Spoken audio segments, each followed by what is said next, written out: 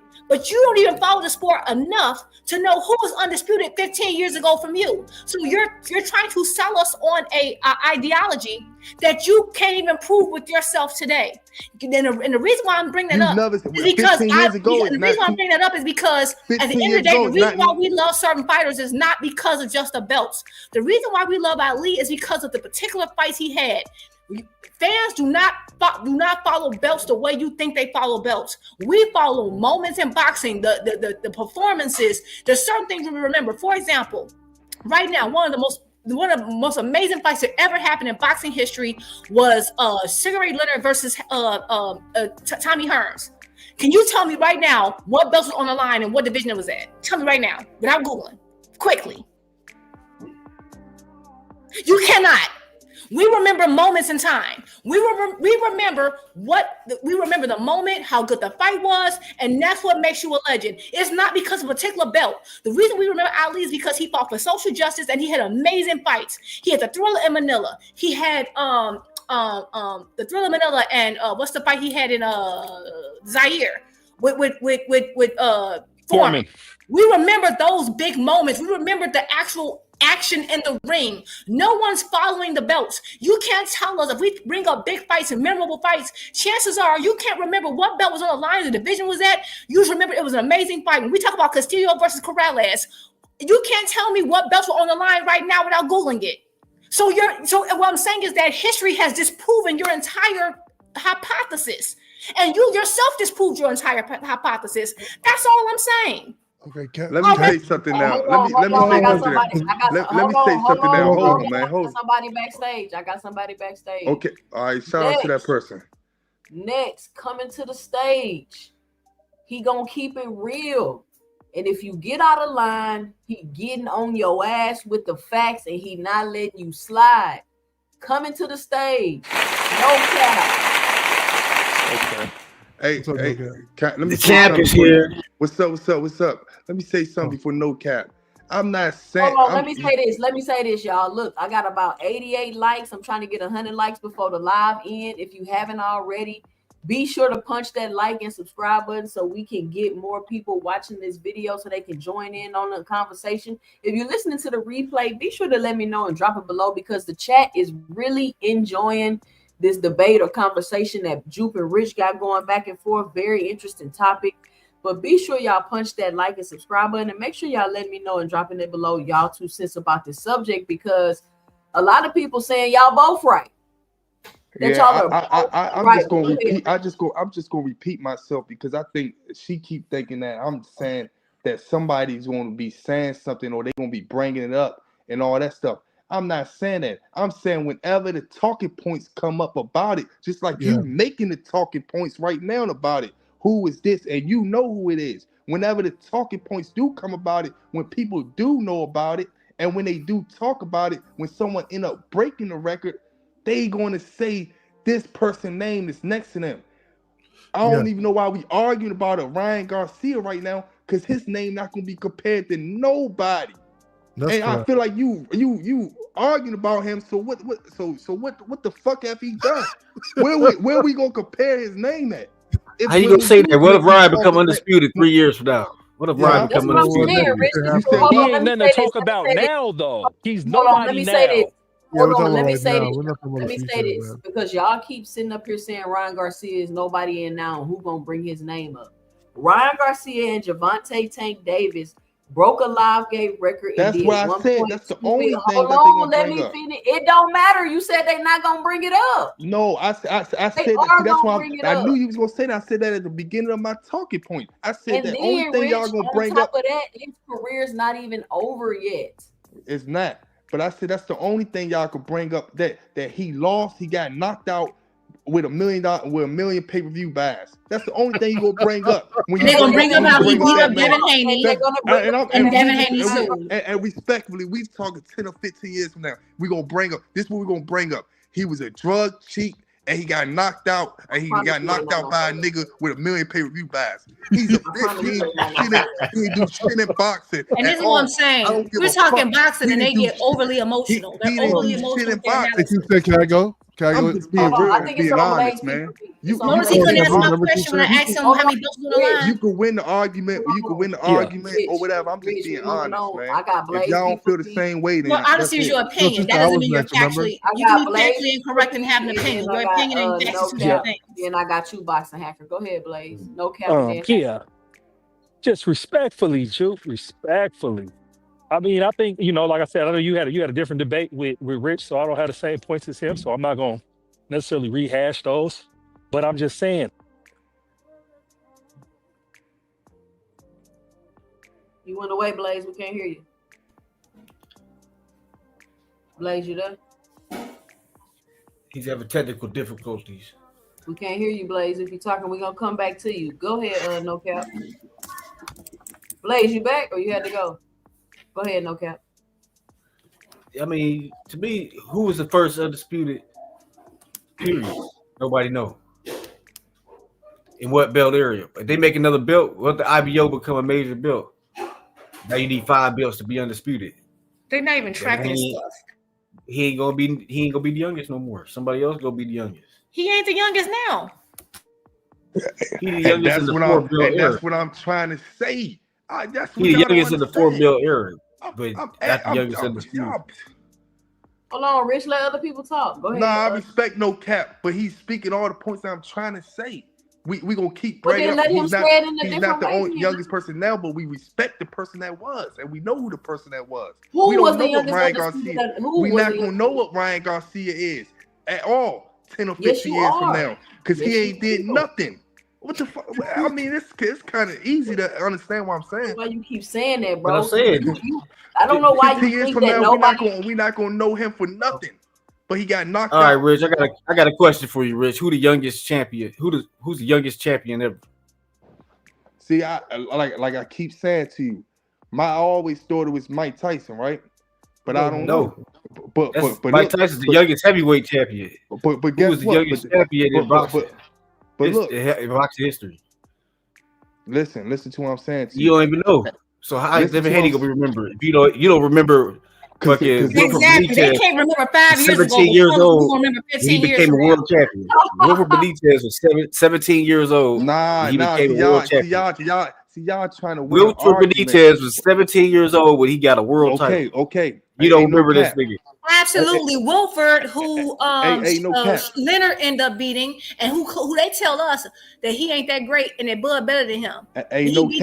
Okay. Ain't no cap. You trying to win an argument just like Jupe is. I'm saying I'm not trying to win an argument. You lost it. I'm not trying to win anything. I won an argument because you didn't know who Benitez was. What I'm saying to you is this as a talking point. Whenever that guy wins one, if your son grow up and wins something at 15, 16 years old, guess what they gonna say? Oh, he beat such and such record. Oh, let me say wait. I'm just saying. When they speak of that type of stuff, that's what they're gonna say to your family member, or that's what they're gonna say. They're gonna be brought up besides. All right, I hate I had to mute you, Rich. I keep asking you to be quiet. Let me talk. So, I think what Rich is saying is that if an ESPN commentator is talking, they're gonna bring up, oh, this person was the youngest undisputed, and this person was the youngest undisputed, and kind of compare them side by side type of thing. But that nobody has brought up Devin Haney being the youngest undisputed and compare him to another youngest undisputed. We've never seen that. And this another thing. When you look into the, I don't know if I'm saying it right, but I know Blaze probably know what this book is. The almanac, or whatever that shit is. Yeah, the almanac. Guess who's gonna be in it? Devin Haney gonna be in it. That's Who all the world history though? Everybody and they mammy be in it. Right. Y'all don't know half the Hall of Fame. Man, the only person that ever read that almanac was Biff in Back to the Future 2. He stole that bitch and tried to go back and bet. He had the time machine and tried to go back and bet and shit. All I'm saying is this. His shit gonna be in history. Ryan Garcia's shit gonna get raced away. Only thing is not gonna get raced away because them pay-per-view buys when he got his ass knocked out. Everything else gonna get erased away. Yeah. No matter how you put it. So how you don't know who Benitez was? It's gonna get erased away. Let me speak afterwards, guys. Hold on, I got somebody in the background. Hold on, I gotta introduce somebody. Next, coming to the stage. You know he always got some slick to say in the background. Matter of fact, he said he shadow back boxed with Muhammad Ali. Coming to the stage. Rollo. What up, Rollo? I can't take the capping no more. What's wrong with y'all? Y'all saying that? Listen, y'all saying that accolades don't matter, but then come up here and say who's the youngest, and then y'all know Wilfred Benitez. But then y'all they didn't know, Rollo. They did not. They didn't know. They did not know. No, Captain He's the only nigga that knew. Oh my no, God. everybody knew. 10 people in the chat said it. So I That's say nobody up that here. to say this. Listen, I say that to say this. I know that none of y'all was born when Wilfred Benitez was the champion, because I know no cap. I know you're not 40 You years talking about old. him? You talking about me? Okay. What you talking about? I know you're not 40 years old. So I know none of y'all was born when that Oh, dude really? I'm not? Thank you. I know I sound was good, baby. Go was ahead. the champion, right? But y'all know why? Because people talk about it. Rollo, 30 these years is later, grown-ass 40 women years you later. up here talking to. Talking about you know how People old somebody. talk about it. That's what I'm saying. Like Is that I'm a not the grown point y'all woman. trying to I make? know you ain't this. Get out of Was here. you born when Wilfred Benitez won the championship? At the end of the day, you out here assuming I people's said, was you birthdays, so you born when already Wilfred started off Benitez wrong. won the You championship? already Yes or started no? off wrong. Evidently, I Let me know. hold on. Let me ask people the who question. knew. Hold on, Juke. So people do talk about what happened in the past. No, they don't. I knew. They didn't. That's why when I asked the So question, how they can you couldn't say answer. nobody's going to talk She about that proving in your 20 point, years? Rollo. She's proving your point. No, I'm not. That's No, the I'm not. funniest You thing. proved my She's point proving your already, Rich. point. I'm gonna mute y'all real She's quick. I'm gonna mute y'all real quick because let me say this, right? Because what I'm starting to notice really is it seems like all these people that's so like the belts right now that's so riding on the accolades, they don't even know who had accolades previously. Who was the WBA champion in 2013? Y'all don't know. Y'all don't know. So everybody want to sit here and hold on, Rollo. I gotta mute you. Got nasty feedback.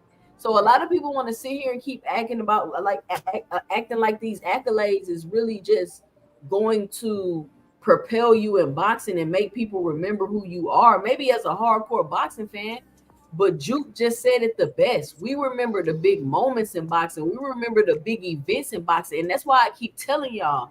I'm not no hardcore boxing fan because y'all are ones that's doing all this complaining and messing up the sport. Yes, the accolades are cool, but just because you don't have accolades or this and that, that don't mean nobody gonna remember or talk to you in the future. I mean, about you in the future. Ryan Garcia can go fight all the four kings and all the big names and do all this and do all that, beat some of them, lose to some of them. I guarantee you they will still talk about him in the future. Based off of the fact that he got that fast ass left hook alone, they're gonna talk about Ryan Garcia. For getting knocked out. I don't understand why y'all are saying that. But look, I've been on here for about 4 hours. We're gonna go around the panel. We're gonna let everybody get their final 2 cents off. We're gonna start with you, Boxing Hacker. What's your final 2 cents? What you got for the show? Okay. Well, salute to you guys. So I wanted to touch bases on something that Jupe said about the whole scandal with the PED and Ryan only got suspended for disclosing supplements. He didn't cheat. Do know that Ryan cheated. That's why he got suspended. If he didn't cheat, he would never got suspended. Disclosing supplements are against the rules. You're breaking the rules, therefore you cheated. Also, when it comes to him testing positive, whether he tested positive or not, that was never in question. He did test positive. It's widely accepted. It was strict liability as well. He definitely tested positive for PEDs. What was in question was intent. They were trying to figure intent because intent proves whether you're cheating or not, right? And what happened is that he accepted it that he didn't disclose the supplement, and that just means that he cheated. He still cheated because that's still against the rules, and he still tested positive for PEDs as well. So just because they say, "Oh, he only got suspended for disclosed supplement," that means he didn't cheat. That's absolutely not true. He did cheat. Let's bury that hatchet. When it comes to this whole argument, what you're saying is correct. Yes, if you just ask people randomly who was the undisputed champion in 1994, people aren't gonna remember that. But when it comes to when you start mentioning names and people start stating like accolades and stats, and you want to compare people by stats, then people are gonna remember. Like for instance, I remember when Devin Haney first became undisputed, they listed on TV who were the other undisputed champions prior previous to Devin Haney and his name as well. Who was it, Boxing Hacker? So I don't know all names off the top of my head, but they did list it out. So those stats will be known by people. They will be known, and they'll be known by everybody except for you. You don't even know them. I don't. So here's the thing. Even if you say I don't know it, even if you say I don't know it, right? It's still stats that will be known when it comes into known to who when you the hardest. Like I just said, I'm not the truth. I'm not the source of truth, right? Like thank you for admitting that. That's the most honest thing you ever said. Wait, you are not the truth. Wait, guys. It was on TV. Those stats are put up. When people start comparing fighters, just like they compare Pacquiao and Floyd, they'll say how many belts they won. They do that all the time. So stats wise, Rich is correct. Like, okay, what belt did Floyd and Manny fight for? The fight of the century. Listen, at the end of the day, you don't even know. At the end, stats exactly. do matter. Y'all can say I don't know, right? I'm just saying stats will matter at the end of the day when people want to do comparisons. What stats? What they achieve, what they accomplish in the sport. But you don't know and another thing that another point I want to dispel too. This whole thing about it's the only casual channel when you hear stuff like this on. Yeah, this whole conversation about wins don't age well. Get off my panel, his win doesn't age well. Nobody thinks that way. That's not a real boxing. This talking point about wins aging well only came up with this whole Tank Davis situation. Like prior to that, nobody was saying fights don't age well. Nobody. Literally said that about Floyd and Canelo. When Floyd beat Canelo, Canelo. Okay, let's do Floyd and Canelo. They said it should age. It wouldn't age better, dog. They didn't just make it up. You lying again, boxing happens. Let's use Floyd and Canelo. I love that point. When Canelo went out, wait, and I want to ask everybody on the panel, when Canelo went out to win multiple divisions and become champion in different divisions, what they said was when he fought Floyd, he was young. So they looked at him. They said that when he first fought him. That was the excuse when he first beat him. When Canelo started doing better and better, they said when was aging better, dog. No. They just not look even better that he beat Kovalev. It looked even better. Hold on, let me land. Please let him finish. Okay. Yeah, what people were saying about Canelo was that when Floyd fought him, he was young. They were looking at that current moment. Nobody was like, after Canelo became multi-division, nobody went back and said, "Oh, Floyd's been aging well." Because guess what? Floyd had beat a number of people who started losing afterward, and they didn't discredit him. Antonio Tarver, a perfect example, beat Roy Jones, right? Roy Jones went on to lose several different matches. Nobody goes back and say, "Oh, Antonio Tarver's win doesn't age well." That's not a real talking point. Nobody gave Antonio Tarver credit for beating Roy Jones. They said Roy Jones is old, weight drain because he came out from heavyweight. No. Nobody.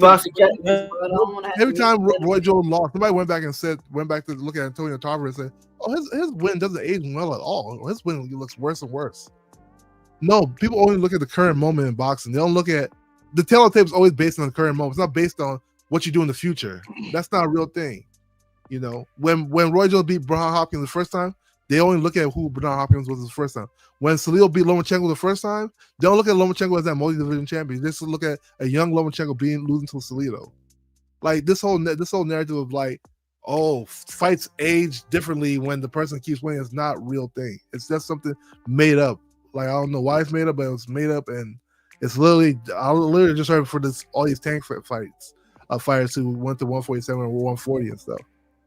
You know, but yeah, and like I said, when it comes to Devin will definitely.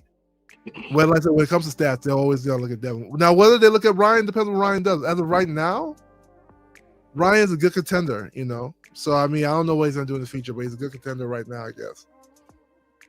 And Jamin, it is made up. No, if you take away the whole Tank situation, all right, Boxing Hacker, land your plane, bro. Y'all guys. All right, shout out Boxing Hacker. And this is what I'm talking about. Boxing Hacker is the most hardcore fan on in these YouTube boxing community streets. And he literally just sat up here and told you he's seen something on TV with the undisputed people listed, and people gonna remember because they seen it listed, and he don't even remember what he's seen listed. I can't make this stuff up, y'all. I cannot make this stuff up. Go ahead, Too Rich. What's your final 2 cents? What you got? Not Too Rich. I think you said that on purpose. I mean, Rich. My bad.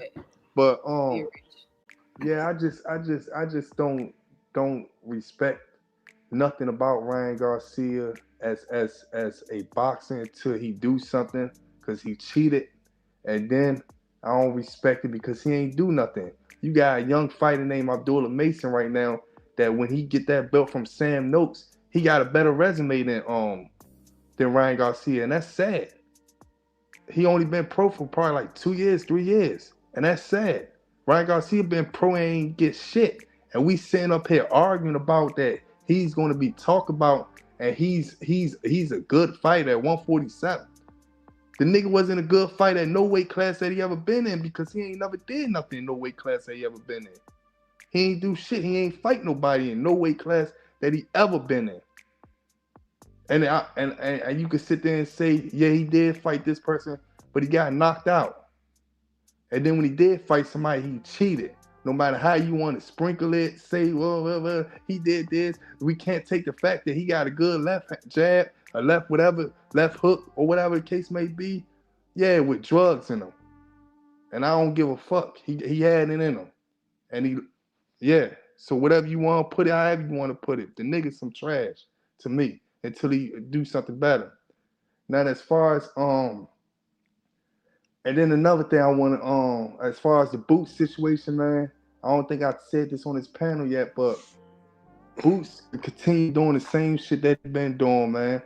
And yeah, his career gonna be better than Ryan Garcia's. I'm done, man. All right, y'all shout be out safe, Chris man. coming up on the panel. Shout out. Hey, yo, can I go? Because I gotta go. Get this. Shout out Juke with the $10 in the super chat. She says, I didn't say he didn't cheat.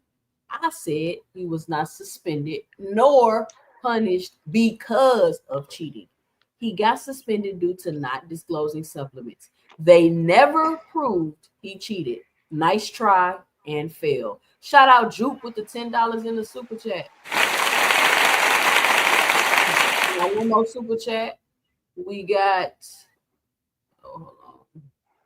Juke again back in the super chat with the support with the $5 in the super chat. She says the people telling us belts will be the most important factor in 15 years can't tell us who had belts 15 years ago. Shout out Juke. Exactly. And that's all I'm trying to say. All these hardcore fans be crying about belts, talking about belts, but then you ask them, what belts did Muhammad Ali have? They can't even tell you. But they legacy. Okay, who was the WBA champion in 1986? They cannot tell you. But go ahead, Band Up. That was you. Go ahead, Band Up. Get your final 2 cents. Man, salute 2 Cents Boxing, salute Blake Seattle in the building, salute No Cap, Juke, you know what I mean? Rollo, and my guy David Lynch, you know what I mean? Boots did a fantastic last night, you know what I mean? It's Boots week. We ain't gonna do no slander, no boot slander. Not saying that nobody does it over here. I'm just saying we ain't gonna do no boot slander. You know what I mean? We go let that man do his little victory lap. You know what I mean? And whatever comes out. Hey, I just seen something about on Twitter or something like Bakram said, I'm ready. Okay, we're gonna see what's up there, partner. Get in that ring. Like I said, I think that's probably one of the only ones that got that got some contention to him or whatever that's willing to get into the mix with him out of all the other champions and shit. But that's what I got for it. Salute. All right, man. Thank you for coming up. Enjoy the show. We got Blaze P for P. What's your final 2 cents? What you got for the show? Oh, 2 Cent, thanks for having me on the panel. Thanks all the panelists. Thank all the chat. It's been lit. Boxing's in a good place. We active. Guys been active all day as far as being able to be engaged with each other, talking about boxing. Yeah, I would just, bring it back to, Boots, man. Jaron Boots Ennis. He made an emphatic impression coming into 154, even with the tune-up and the nobody that he fought, by getting him out of there in spectacular fashion. My opinion, I don't think there's nobody that he faces against in the 154 that would be favored against him. I'm hoping that Virgil can handle his business with Lubin, or even Lubin win and they set that fight up if that's going to be the case. But Boots has a lot of options, man. I'm really hoping he can unify more sooner than later at 154, and it looks like he can go to 160 and unify. And then we'll really be talking about him being one of the best pound for pound active. And then also I would just want to say, hey, we got another great fight coming up that I'm looking forward to that we've been talking about between Devin Haney and Brian Norman Jr. in 147. And so I'm looking forward to that fight. It's debatable. You got people on both sides, and we're just interested to see what version of Haney shows up to the fight. And then we're interested to see if Brian Norman can make the adjustments to pull off the victory. I got Brian Norman Jr., but I don't necessarily know he necessarily got it in the bag. And with that said, I'll let my plane right there. Peace, y'all. All right, shout out to Blaze P for P. Rick Timms 3 say Boost is clearly a problem. Thank you, Rick. Boost is clearly a problem. He just put the 154-pound division on last night.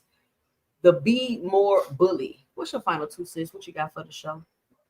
Hey, first, I'm going to put 1 cent down on Zaquin Moses. Last night, I saw a young man go in the ring. He listened to his corner, listened to his grandfather.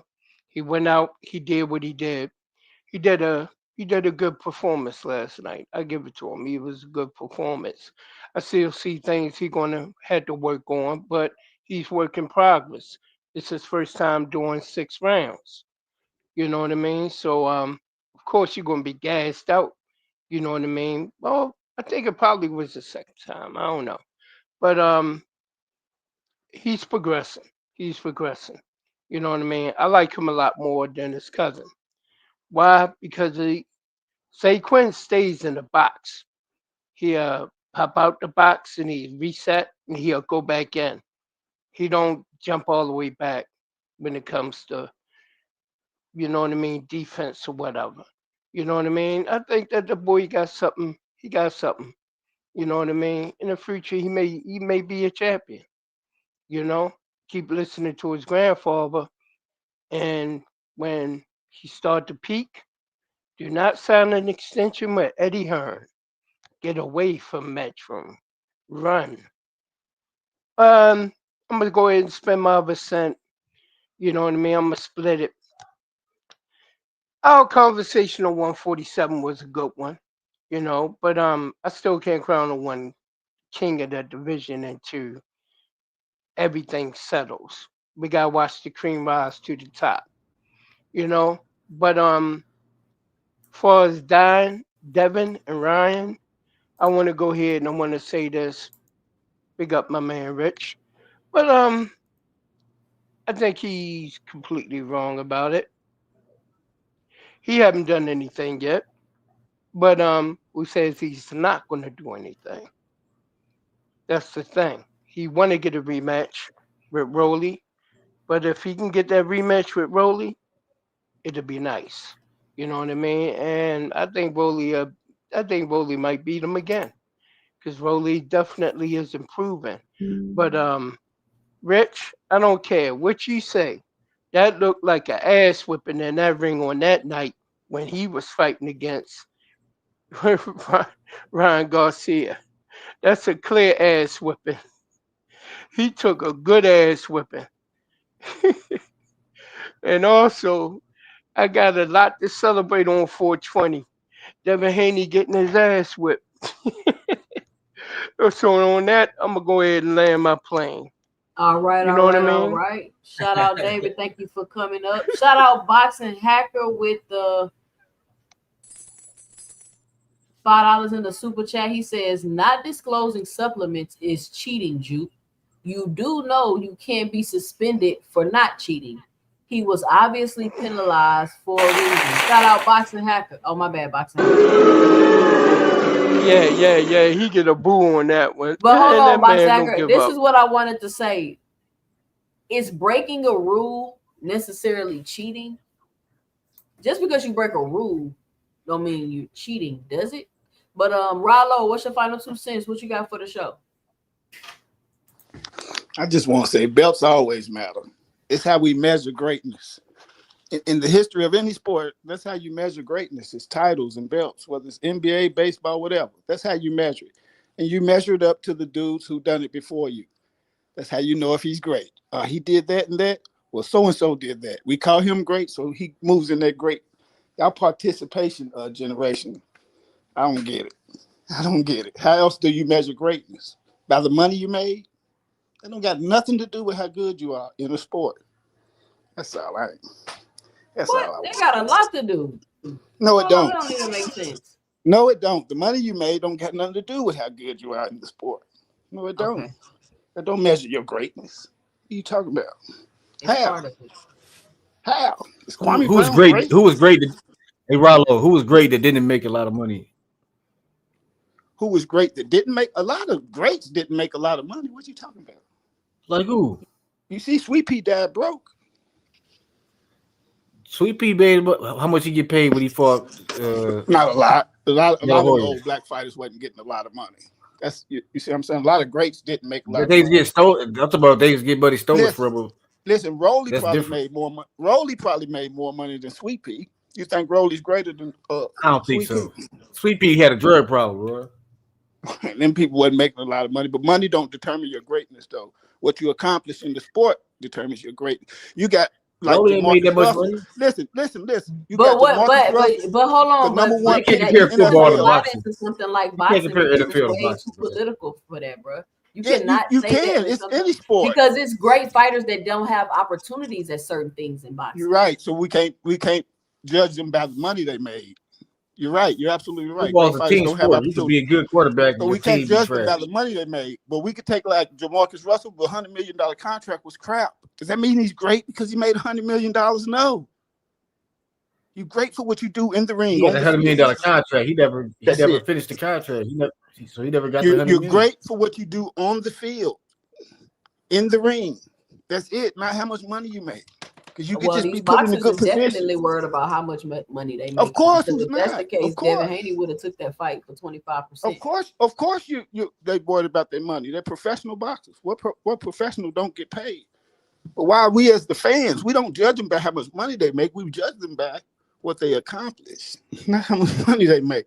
Tank ain't great because Judge about he who they made beat. $50 million. You get judged by who they beat. Shit, that sound great. Like I said, nobody know. Right. Like nobody know what built Right. Pacquiao and Hold on, Mayweather fought for. okay, go ahead By and what land they this down, accomplished. Rollo, and then I'm gonna let you go next. No cap. That's all. Just by what you accomplish makes you great, not by how much money. And no cap. I understand the women coming with that logic, homie. But as a man, come on now. I understand a woman saying, All right, Rollo. What the hell you talking about, Rollo? You Go ahead. No cap. What's your Devin final Haney 2 cents? draws What you up. got for the show? What's your final 2 cents? No cap. If people say the belts don't matter, this is what they mean. Nobody remembers what belts they fought for. Like Floyd said, the belts don't do nothing but collect dust.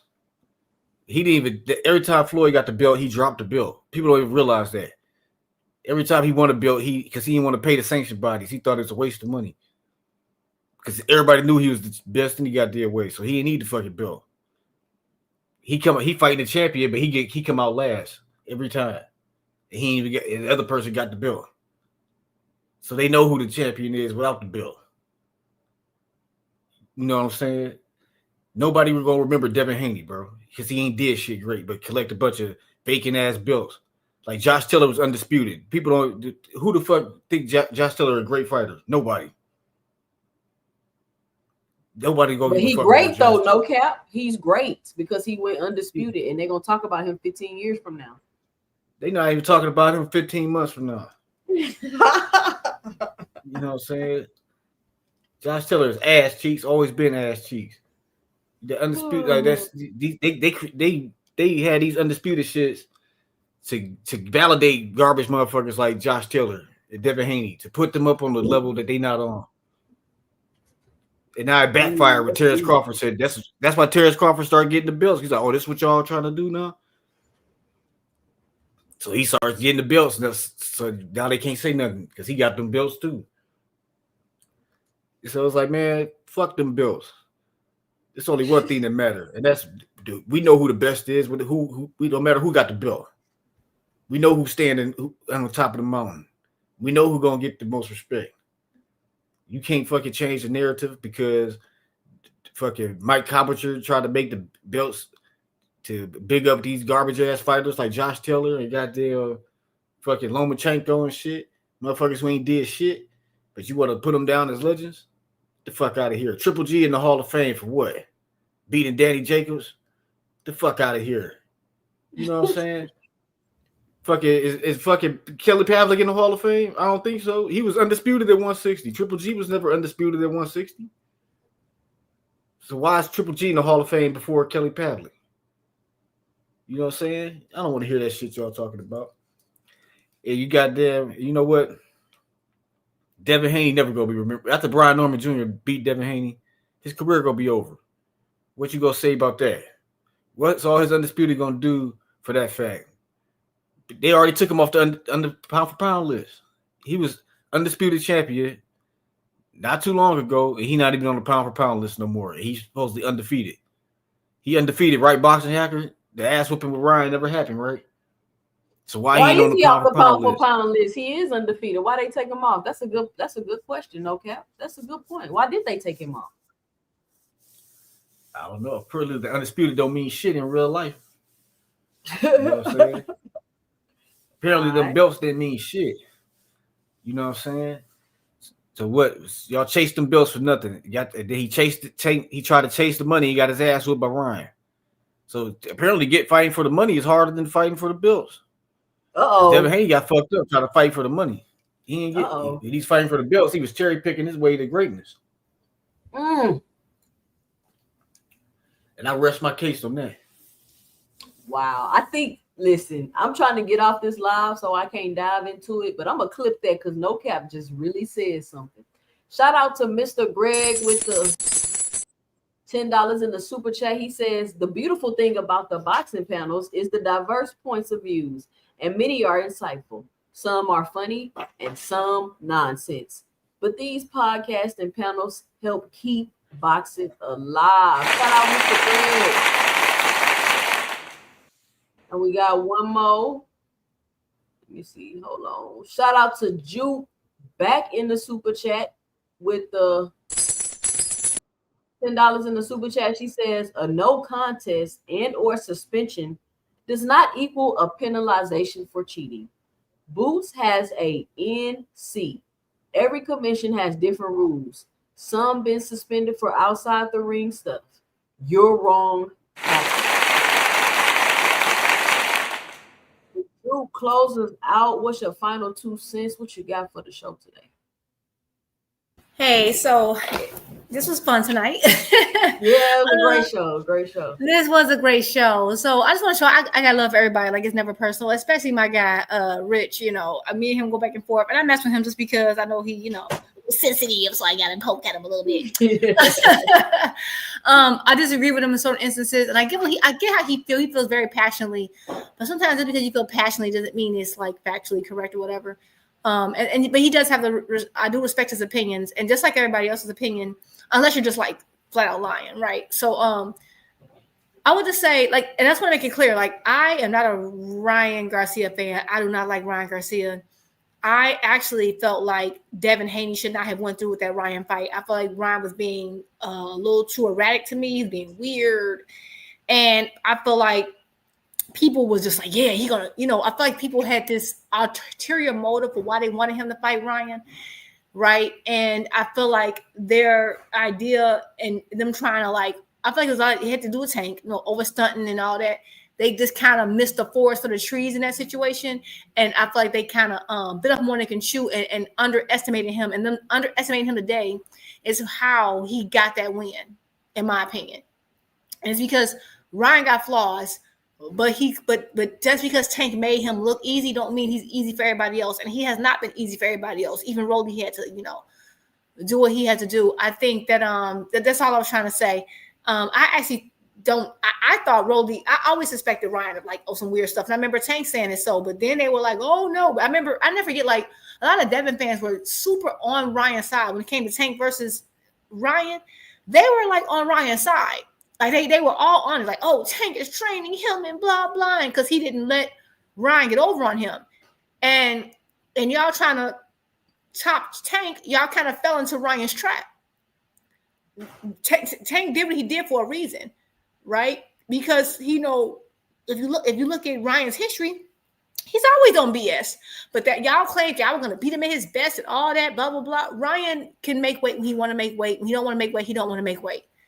And I'm not saying that, like, I understand I have a problem with people discrediting Ryan for that win, but at the same time, I've seen people fight people on PEDs and win. I saw Frank Martin fight someone on PEDs and win. I still understand when people say I'm not going to give Ryan no credit. I respect that. I don't really give Ryan credit. I don't. But I also know that I saw Ryan do things that I've seen other fighters, especially people who are southpaws or have good lefts, they were successful with against Devin. And he was just more successful because he has more power and he's more athletic. And so I just feel like people want to use solely that PD thing. I pray y'all right. I pray you're right. And I hope when he rematches him, he fixes that issue. But again, they were even in the amateurs for a reason, and I'm gonna let that lie. But technically, he did. People have been suspended for breaking of rules. It doesn't necessarily mean you cheated the person. Because, for example, if you cheat, they can literally give you the dub. That's why he didn't get the W. That's why they didn't give Ryan a loss. They had to settle because they couldn't prove it, well, for whatever reason. So I'm just saying, if y'all are gonna be based on technicalities with these sanctioning bodies, then go on the technicality, and on the technicality, they did not suspend him for cheating. That's because if it was that's the case, it could have been much longer, right? But anyway, I really don't care about all that. You know, they're trying to save grace, whatever. When it comes to Boots, I think that I would love to see him fight a little bit of everybody. I think that he is super duper skilled, and I'm really looking forward to 154. I just want the hardcore fans to act like hardcore fans. The people who are coming on here, if you're on these channels all the time talking boxing, and you talk about all these accolades and all this stuff, but then you don't know that Wilfred Benitez is the youngest champion ever. If you don't know any of this stuff, that means you haven't been following boxing. You're following a particular person, a particular wave, and then you're acting like you all about hardcore boxing and accolades because you don't care about these accolades. Because if you care about the accolades, y'all wouldn't be sitting here talking about Tank got a regular belt, because Tank has literally the oldest belt in all of boxing. It's literally the oldest belt in all of boxing. Ali had that belt. There was no super belts. So this is my only problem. Like, I'm okay with y'all being like this whole accolades, belts are everything. But then you also want to discredit the people who are on the ranking systems for that belt, because that kind of tells us who has potential to be a champion. So you can't trash the rankings and then praise the belt. That's a contradiction. That's a contradiction. You can't claim you all about the belts and all these accolades when you don't follow the accolades. And that's all I was saying about the situation of them. Thank you, babe. That's not what I'm saying about how y'all saying like, oh, well, you got to have belts, and belts is everything, and blah, blah, blah. And this person didn't have a belt. Okay, well, if the belts are everything, then follow the belts. And you can't say, well, in 15 years, we're going to be focused on this. Well, then how come you're not focused on what happened 15 years ago today? How come you don't know nothing? How come you don't know who Wilfred Benitez is? I have to tell you what the oldest belt is. You're sitting up here telling me that the super is better when the super is only like 15 years old, 20 years old. Like you're acting like you're trying to champion something that you don't know nothing about. And it just proves that you go along with whatever is going on with your favorite fighter at the moment. So the belts do mean something. I'm not saying they do. I'm not saying they don't. But it is about who you fight to, because I'm sorry, all undisputed is not created equal anymore, because with more belts, you do have more wiggle room to it's politicized now. Versus if there was just one belt, you just had to fight up that gauntlet. That was it. There was no other routes. So that's all I'm saying. It's like, I just feel like it's a lot of fakeness, and it's a lot of, all this, I'm about, legacy and blah, blah. How are you about legacy when you don't know the legacy? For example, there's a man who's the undisputed champion who's not in the Hall of Fame, and no one's making any noise about it. He got undisputed in one fight. Good fighter. He's not in a Hall of Fame. No one makes any stink about it. Nobody can even remember him because they don't follow boxing like they claim they do. So I want to hear you talking about legacy, and when I ask questions, you can't answer a question. Basically you have that kiddie table boxing talk and keep it over there. But you ain't gonna run that with me. That's all I'm gonna say. But either way, y'all have a good night. It was a great chatting with y'all, and I hope y'all enjoy the rest of y'all week.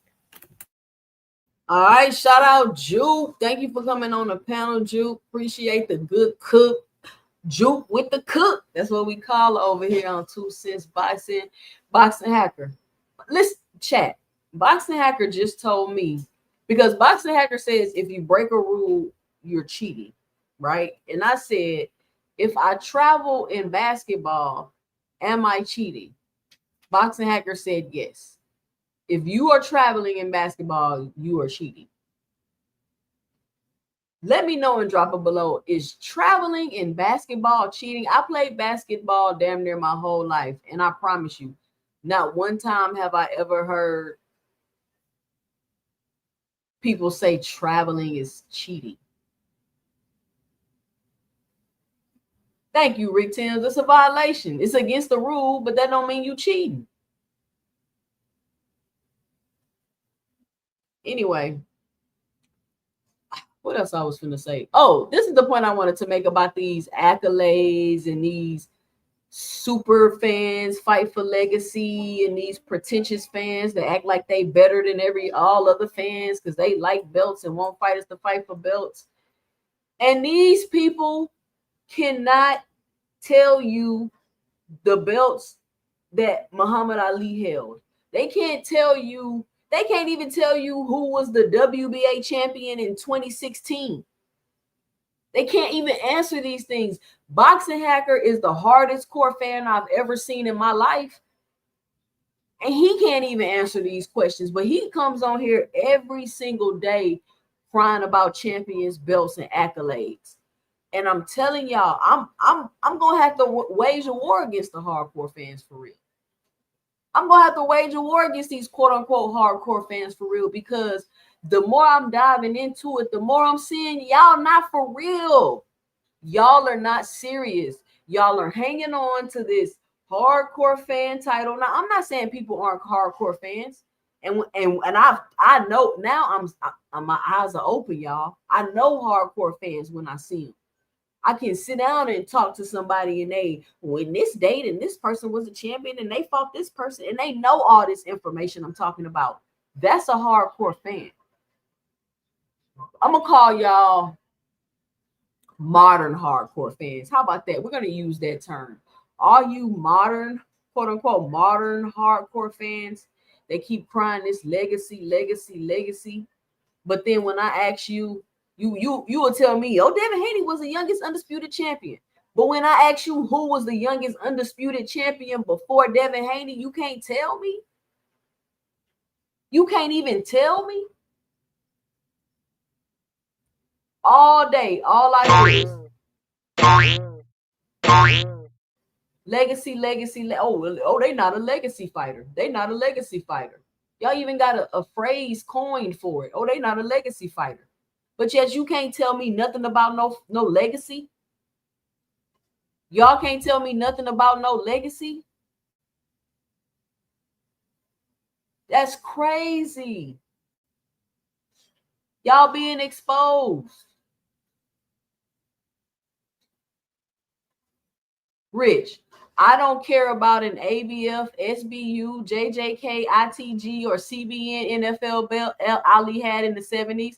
We know he had the belts. Duh, Jupe 2 cents. So if you're not, what you mean you don't care about it?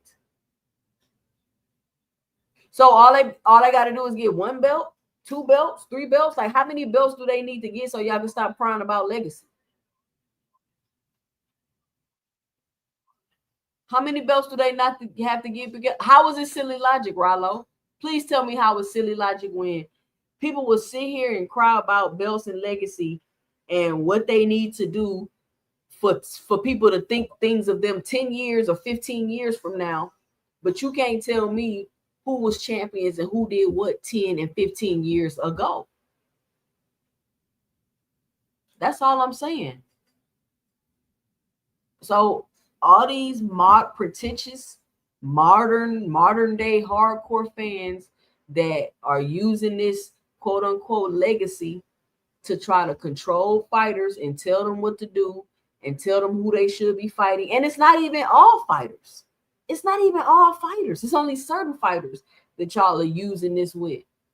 But I just want to let y'all know I'm on to y'all, and I'm about to keep exposing the modern hardcore fan because it's getting ridiculous.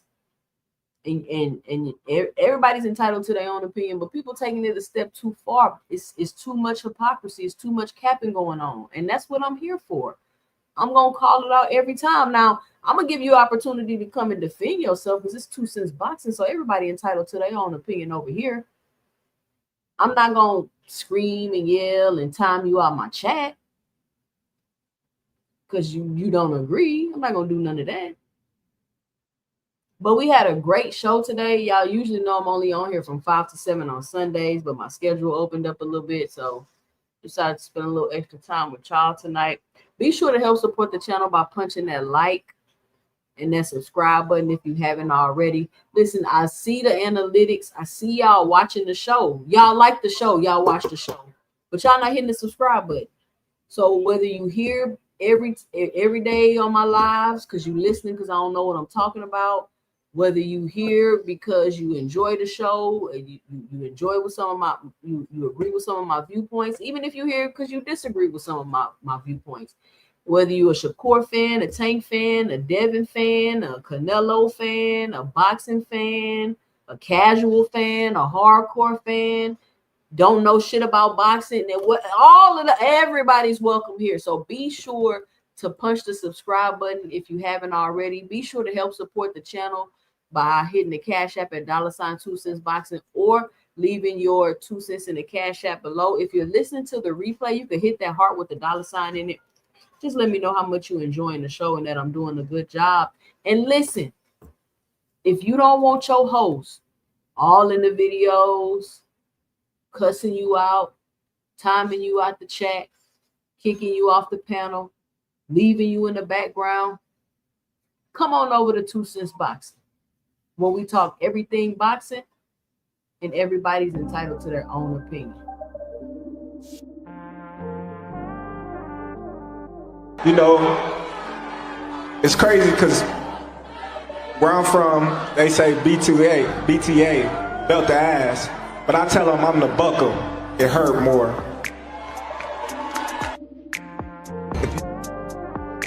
If you're doing good, they got something to say. If you're doing bad, they got something to say. So, do what makes you happy. Because you see this jet, you see this private jet that we own? I got it because I did what the fuck I wanted to do. I made over $1 billion, you know why? Because I did what the fuck I wanted to do. I'm gonna always tell Tank, do what the fuck you wanna do.